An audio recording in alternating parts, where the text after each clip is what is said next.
It's the year 1500. You're standing in the middle of Tenochtitlan, the greatest city in the Americas, bigger than London, bigger than Rome. Around you, thousands of people are trading, cooking, building, and in almost every market stall, in almost every cooking pot, there is one plant. A humble, pear-shaped green fruit that the Aztecs called chayote. Today, that same plant is eaten every single day by billions of people across Asia, Latin America, Africa, and the Caribbean. In Japan, it's considered a longevity food. In Mexico, it's used as medicine for your heart, your kidneys, and your blood pressure. In the Philippines, it shows up in almost every family kitchen. And in the United States, you can barely find it. Most Americans have never tasted it. Almost none grow it. And that is a shame. Because this plant might be one of the most useful, most productive, and most nutritious vegetables you could ever put in your backyard. Welcome to Age of Harvest. I'm glad you're here. Today we're talking about chayote, and by the end of this video, I think you'll understand why the whole world has been growing it for centuries while we've been sleeping on it. Let's go back further. Way further. Archaeological evidence suggests that chayote was first cultivated in southern Mexico and Guatemala, possibly as far back as 3,000 years ago. Not by the Aztecs, even before them. By the Otomanguean peoples, one of the oldest civilizations in Mesoamerica. By the time the Aztecs rose to power, chayote was already ancient. It was a staple food, not just for the elite, but for everyday families. The farmers, the builders, the mothers feeding their children. The word itself comes from the Nahuatl language, chayotle. It means roughly, the prickly squash. And it's where our word chayote comes from today. Then came 1521. The Spanish arrived in Mexico, and like they did with tomatoes, with chocolate, with corn, they took the chayote home with them. From Spain, it traveled to Africa, from Africa to the Caribbean, from the Caribbean to Asia, carried aboard Portuguese trading ships. By the 1800s, chayote was growing in the Philippines, in Indonesia, in India, in Japan, in Australia. It had circled the entire globe. And the United States? Chayote actually arrived here in the 1700s, brought by Haitian immigrants to Louisiana, where it was called mirliton. To this day, mirliton is a beloved local specialty in New Orleans. But somehow, the rest of the country just never caught on. A plant that fed ancient civilizations, that crossed 5 continents, that billions of people eat right now today as you're watching this video, and most of your neighbors have never heard of it. Let me show you why that needs to change. One of the things I find most fascinating about chayote is how differently people use it around the world. Same plant, completely different relationships. Let me take you on a quick trip. In Mexico, where it all began, chayote is medicine as much as food. Traditional healers, curanderos, have used it for generations to treat kidney stones, to reduce blood pressure, and to manage diabetes. And this isn't just folk wisdom. Modern research has confirmed all 3 of these uses. Studies show that compounds in chayote help regulate blood sugar, reduce hypertension, and promote kidney health. In the kitchen, Mexicans use every single part of the plant. The fruit, boiled, stuffed in soups. The young leaves, sautéed like spinach. The shoots, like asparagus. The root, starchy, like a potato, roasted or mashed. One plant, an entire menu. Japan's relationship with chayote is quieter, but just as deep. It arrived in Japan in the 1800s through trade routes and took root, quite literally, in certain mountain regions. In Japanese, it's called hayatori, fast-growing pear. And in communities where it's commonly eaten, people live remarkably long lives. Now, I want to be careful here, and there's no single magic food. But what researchers have found is significant. Chayote is rich in antioxidants called polyphenols and flavonoids. In a 6-month clinical study, participants who consumed chayote daily showed meaningful reductions in oxidative stress, the cellular damage that accelerates aging. And fascinatingly, the study found that while the control group showed telomere shortening over those 6 months, a biological marker of aging, the chayote group did not. I'm not saying chayote makes you immortal, but I am saying that the science is starting to catch up to what Japanese communities have known for generations. In the Philippines, chayote, called sayote, is pure family food. It shows up in tinola, the classic chicken soup that Filipino grandmothers make when someone is sick. It shows up in stir-fries, in stews, in street food.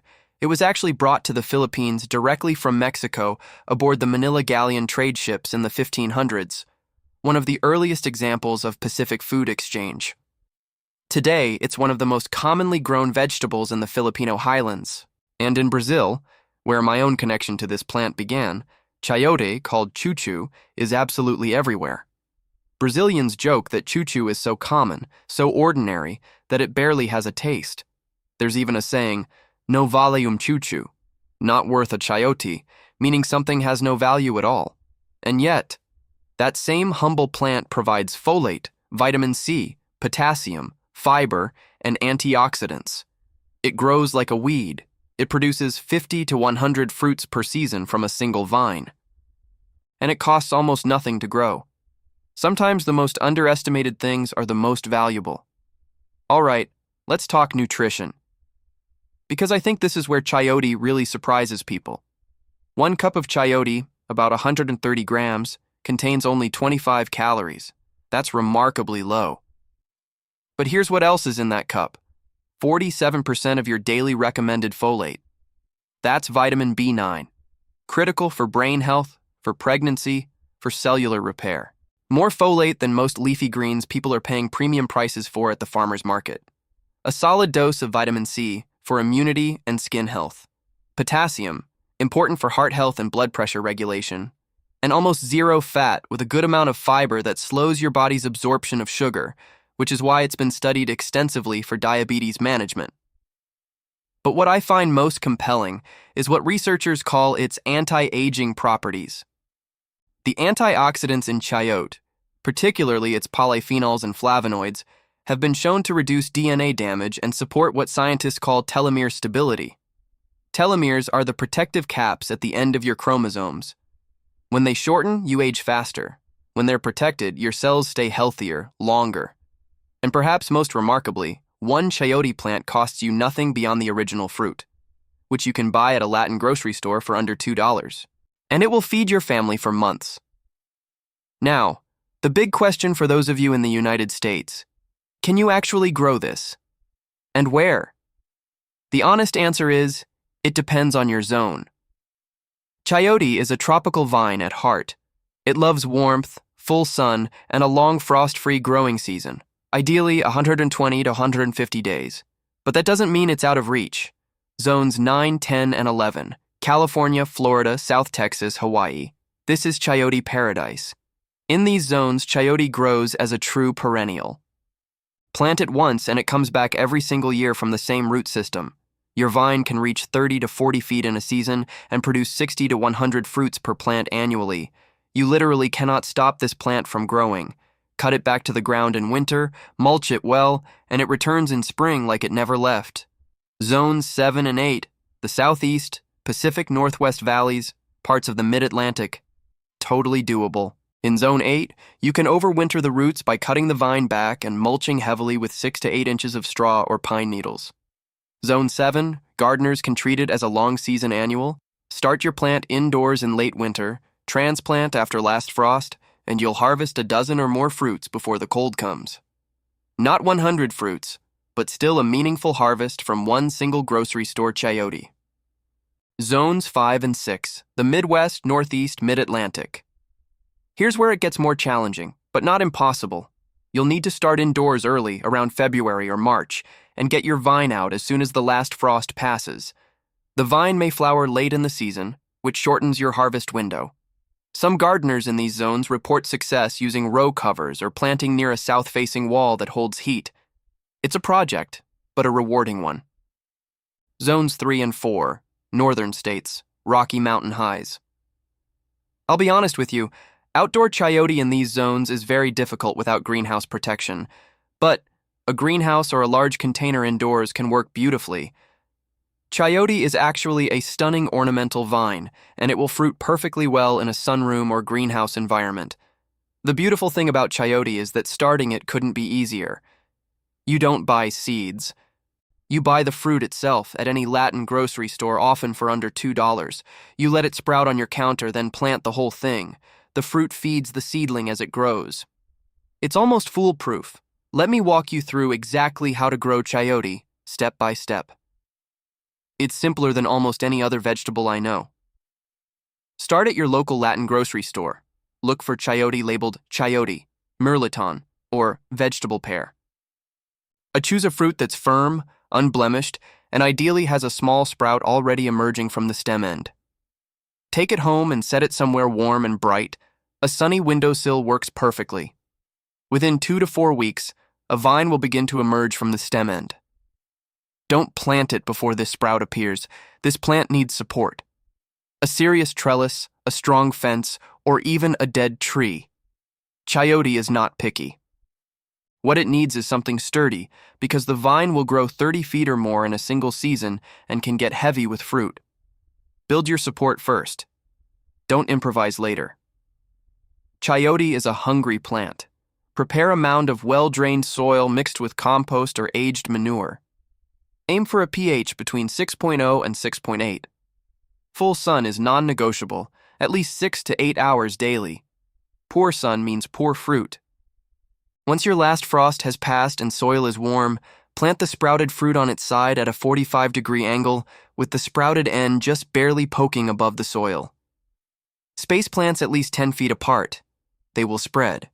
Water it in well, then step back. Chayote is not a plant that needs constant attention. It needs space and time. Through the summer, your vine will explode with growth. Train it up your trellis. Water deeply every 10 to 14 days. Chayote prefers deep, infrequent watering over constant dampness. Apply a fish emulsion or balanced organic fertilizer every 2 to 3 weeks. In late August or September, the vine will begin to flower. Small, delicate white flowers. And from flower to harvest is about 30 days. So watch your frost dates carefully in cooler zones. Harvest your chayotes when they're firm and have reached full size, usually around 6 to 8 inches long.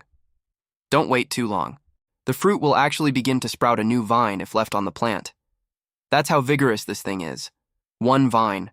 One plant from a $2 grocery store fruit. That's all it takes to begin.